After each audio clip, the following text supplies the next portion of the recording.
Hi guys, it's time for the second lecture in chapter 3. So this lecture, we're going to talk about the elements of crime. So in the last class, we went over a lot of definitions and different words and concepts we needed to know with law, the sources of law, how we classify law. So now we're going to look at what we call the elements of law. So we're going to look at what is required to have a criminal law. That's its elements. Okay, I'm going to share my video. My PowerPoint. And so we're going to go through what the elements of crimes are. Okay. Now, the first thing I want to ask is, what do you think?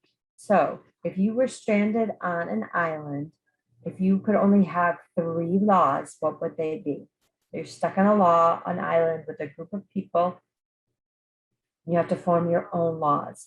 What would be the 3 most important laws that you would have and why? Okay, so this is just to get you thinking about laws and what their purpose is and why we have them, just as a little refresher.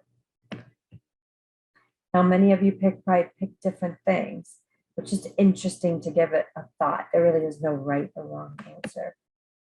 So I want you to think about these 2 scenarios. Tony, a tyrant, a mean boss, screams at his secretary, Toby Tortoise, because he did not think she was working fast enough. At that moment, Toby thinks to herself how much she would like to slap him in the face. Second one, Terrence Trouble, a 15-year-old, is standing on the street corner at night just looking around. Police know that he has gotten into trouble in the past, so they drive by and tell Terrence to move along. Terrence thinks to himself how much he would like to shoot the officer. So my question to you is, reading each of these, are these crimes? And if they are not crimes, why? What is missing? Why aren't they crimes? So one of the concepts that we talk about is, in order to have a crime, you have to have all of the requirements of that crime. That is what we call corpus delicti. Corpus delicti means the body of the crime. So you have to be able to prove all the parts of the crime in court, the corpus delicti, in order to win a conviction in court, right? So a lot of people say, oh, you have to have a body for a murder. And corpus delicti does mean you have to be able to prove that the person died. And if you don't actually have a body, it would be really hard to prove that the person was dead. So although it's not literally meaning a body, it means you have to prove all of the requirements of the crime in order to find somebody guilty of that crime. So what are those pieces of the crime that we have to prove? We have to prove 5 different or 6 different things in order to find somebody guilty. So the first thing we have to prove is Actus Reus, or guilty act. So think back about my scenarios I just gave you. Hopefully you said those were not crimes because there was no guilty act. That's Actus Reus. Then you have mens rea. Mens rea is guilty mind. So not only do you have to have a guilty act, your mind has to have wanted to do that act. So that's guilty mind too. Now, concurrence means you have to have Actus Reus and mens rea occurring at the same time. They both have to occur at the same time. So your guilty act and your guilty mind must occur at the same time. Sometimes you do something guilty, but it's an accident, then no crime. Sometimes you have a guilty mind, but you don't do anything, you don't act on it, then no crime. So guilty act and guilty mind have to go together. So you have to have concurrence, meaning they occur at the same time. The next element, I'm going to skip causation for a second. The next thing you have to have is harm. So you have a guilty act, a guilty mind that causes something harm. So you either harm a person for murder or rape or assault or things like that. Those are all harm. The resulting harm is harm to person. You can harm property. So burglary, theft, arson, those are a resulting harm is harm to property. You can harm people's morality, like prostitution, pornography, things like that. So the harm would be we're harming society's morality. So you have to have some sort of harm to society. And then let's go back to causation. We also have to show that it was in fact the actus reus, the defendant's acts that led to that harm, okay? So you have to have the guilty act, which actually led to the harm that's suffered. That's causation. Now, sometimes you have like these additional requirements. Those additional requirements would be what we call attendant circumstances. So burglary used to be breaking and entering in order to commit a crime at nighttime. So that additional requirement at nighttime, that would be your attendant circumstance. Okay. So what, like we said, actus reus is 3 ways to, actus reus is guilty act. So you have to do some sort of criminal act for actus reus. Now that is the term, actus reus, act. But there are 3 ways that the law allows you to act. Now you can directly act. If I pick a gun up and shoot somebody, I'm directly causing the harm. It's my direct act. So that's considered a direct action. But you can also have what's called an indirect action. So maybe I caused the harm through something else. I didn't do it personally, but I caused somebody else to do harm. So I have a pit bull and I say sicker, and I sick the pit bull on somebody. I'm not directly killing the person, but I'm indirectly leading to it happening because I'm telling the pit bull to do it. That's an indirect action. And the last one is what we would call an act of omission. So most of the time, the criminal law says you may not. You may not kill, you may not burglarize, you may not steal, you may not. But in a few circumstances, the law says you must. So this means you must do something. So can you think of anything the law tells us we must do every April? And hopefully you think taxes. I must pay taxes every April. Okay, so if I don't, that's an act of omission. So I'm legally required to do something that I don't. That's an act of omission. So the actus reus means you have to have the guilty act, but that guilty act can be committed in one of 3 ways: directly, indirectly, or an act of omission. Okay. Now, mens rea, we said, is guilty mind.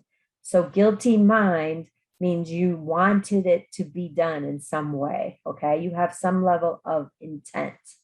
So there are 4 levels of mens rea. So in order to be a crime, you have to have one of these 4 requirements. So you need to know what they all are. So let me give you the definition.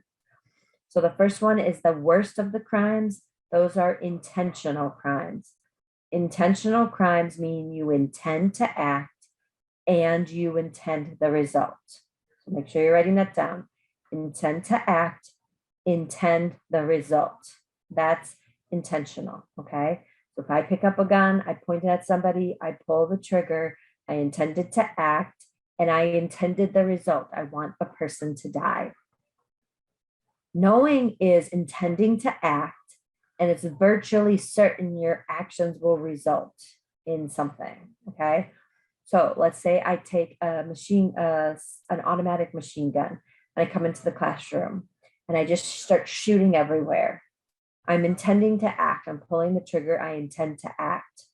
I may not intend for one specific person to die, but is it virtually certain someone's going to die? And the answer is yes. So you intend to act, and it's virtually certain the results are going to occur. Somebody is going to die. Reckless, you intend to act. You do not intend the result. So you intend to act, but you don't actually want the results that occur to occur, okay? So reckless example, you're driving down the highway and you decide to text your buddy.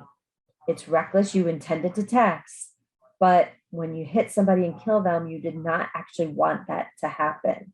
That is reckless. So you intend to act, you did not intend the result, okay? And the last one is negligence. So negligence is just a stupid mistake. You didn't really think about what you were doing. You didn't really intend the consequence.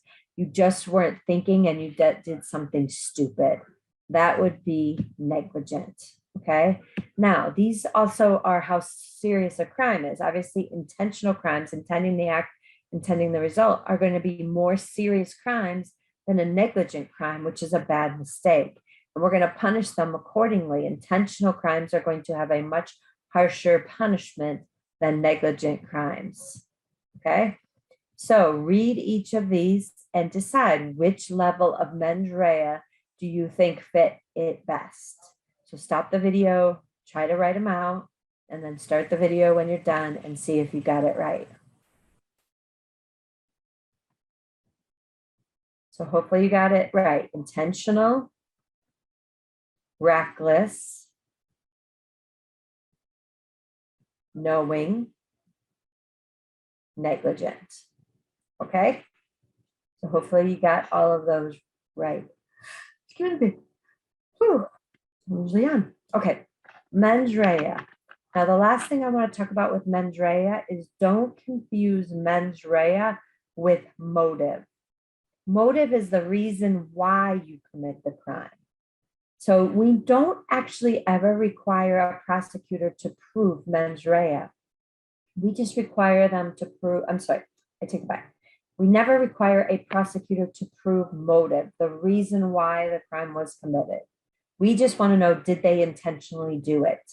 Now, when you think about having to prove what's in somebody's mind, it's really hard to do. How do you prove that they intended to act and intended the result? How do you prove that that happened? And one of the ways that we do that is by looking at what the person's actions were. So we don't have to prove motive, why somebody committed the crime, but if we can prove motive of why, sometimes it lets us or helps us prove these higher levels of mens rea. Since we can't put a thinking cap on somebody and read their mind, we can look at their actions and interpret what they wanted based on their actions and their motive and base that. And that's how we can prove mens rea. Okay. So what do you think about this? Learning his girlfriend is not faithful to him. Jerry, jealous, goes home, finds her with her lover. He shoots her, but all the bullets miss the girlfriend, but hit and kill the man with her, however. Is he responsible for killing the man? So we have to say, okay, killing would be an intentional mens rea, right? So you have to say, intend to act, intend the result. So did he intend to act? Yes, he picked up a gun and shot a bullet. He intended to act. But did he intend the result that occurred? The question is no. So does that mean he can't be tried with murder because he didn't get the intended result? So that gets tricky. How do we find somebody guilty? This is still just as bad. He just was a bad shot, but it wasn't the intended result. So then we'd have to drop down to a much lesser homicide, killing offense. And now maybe he gets just a couple years in jail versus his life, just because he was a bad shot. Okay. So in order to combat that, we've come up with some different legal concepts that we'll talk about in a minute. And look at this one.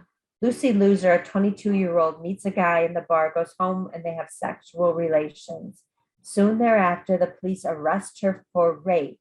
It turned out the guy was only 14 years old. Did Lucy require have the required intent to be convicted of rape? So rape is an intentional crime. So intend to act, intend the result. Now, clearly you can show she intended to act. She wanted to engage in sexual intercourse, and she did. But did she intend the result? Did she intend that the person was only 14 years old? The answer is no. So she, again, would not meet the necessary mens rea. But we don't like this necessarily either. So what the law has done is it's created these two sort of concepts where mens rea is not required. So the first one is what we call strict liability offenses. Strict liability offenses are crimes when you do not have to prove mens rea, but they are automatically guilty. Okay, so think about the rape case. We don't have to prove that she knew or cared that he was 14. All we have to do is say she had sex with somebody that was too young. It doesn't matter if she knew. It doesn't matter if he had 5 priests and nuns and rabbis all swearing he was old enough. If he or she engages in sexual relations with somebody under a certain age, it's considered a strict liability offense and you are criminally responsible, whether you intended the result or not. So those are strict liability offenses. We don't really care about their mens rea. They commit the crime, they're automatically responsible regardless of mens rea. Okay. The second one is what we call transferred intent. So this is the one that shot and missed and then hit somebody else instead. So I'm so sorry. That's what we call transferred intent. Transferred intent is when you intend to hurt one person and you end up hurting another. We are not going to give you the benefit of missing. So we're going to take your intent towards the person you missed. So I wanted her to be killed, but I missed and killed him. We're going to fakely, it's like just created in the law. We're going to fakely take it off of who you missed and put it on the person that suffered. Okay. So we're transferring the intent we had towards one thing and putting it on the thing that actually happened. That's transferred intent. So you're going to be just as responsible for murder if you miss. You're not giving you the benefit of the doubt. Okay. Oops, my thing will not click anymore. Okay, so those are mens rea, actus reus. We already talked about concurrence. Concurrence is when you have that guilty mind occurring at the same time as the guilty act.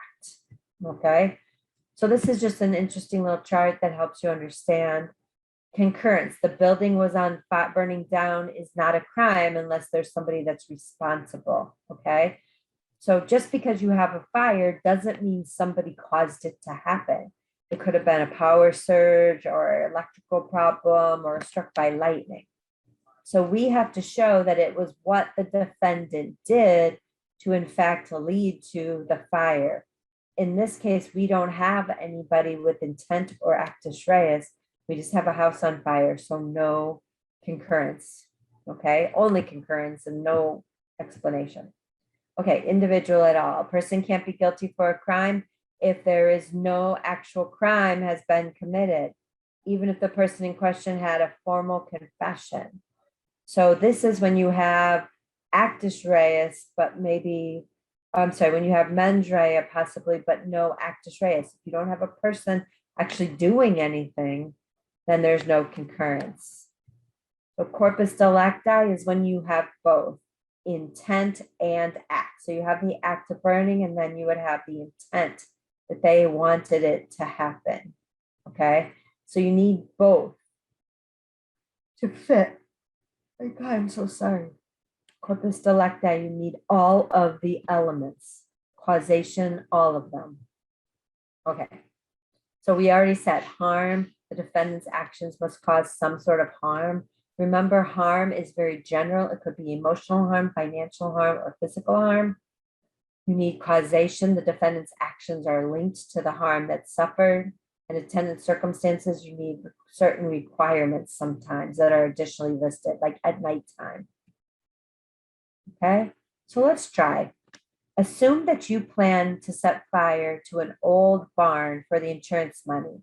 You light the match and create a spark that ignites some dry hay and burns the barn down. Arson is the intentional burning of a structure. So mens rea, did we intend to act and did we intend the result? So yes, we intended to do it. We wanted to do it. We had the mental requirement to do it. And we have the actus reus. We lit a match and it caused a spark, causing hay to burn down. So we have mens rea, intentional, and we have burning a structure. So we have corpus delicti. We have all of the required, those two required elements. So then we have a burned barn. Was it the defendant's actions that caused the barn to occur? Absolutely. So we have causation. And then we have harm. The harm is the burned barn. So when we look at the scenario, we have all of the requirements for this crime. Mens rea, actus reus, concurrence, causation, harm. They all exist. so we can prosecute this person. Okay, so this just kind of explains it to you a little bit. So you can read through this. See if you got it right. Okay, so let's try one more. Now assume that you are planning to set fire to the old barn for the insurance money. Before you can carry out your plan, you change your mind and walk away. So do we have the mental requirement? Absolutely, you wanted to do it. Did you ever carry out a criminal act? Is there actus reus? And the answer is no, because you never did anything, you walked away. So we don't have actus reus. If we don't have actus reus, we don't have concurrence. The two things are not occurring at the same time. We don't have harm because you walked away. So you're missing lots of elements in this scenario. Okay, so I now assume that you plan to set fire to an old barn for the insurance money before you, oh, this is my example. So there's no actus reus in that one. I just wrote it up. Okay, now assume that you plan to set fire to an old barn, which is arson, for the insurance money. Before you can carry out your plan, you accidentally drop a tool on a metal object, creating a spark, which ignites some dry hay and burns the barn down. So the next one is mens rea. Do you have the intent? Okay, so did you intend for this to happen? Okay, did you want it? And did you get your results? Okay, so in this case, mens rea, you plan to do it, but you don't have the act at the same time. Your mens rea was when you were accidentally doing it, when you weren't really intending it to happen, it was just an accident. That's when the crime occurred. So since you don't have them both occurring, intentional and act at the same time, you have no concurrence. They're not occurring at the same time, okay? So no concurrence, you did not want it and started at the same time. So no corpus delicti. Okay, so hopefully that all makes sense to you. I have another quick fill in the blank. So try to fill in the blank, stop the video, and when you're all set, we'll flip and you will get to see if you got it right. Okay, how'd you do? Did you do good? Hope so. So if you have any questions, please reach out. That's your second lecture for chapter 3. So we have one more. We're going to talk about defenses. So have a great night, and I will talk to you soon.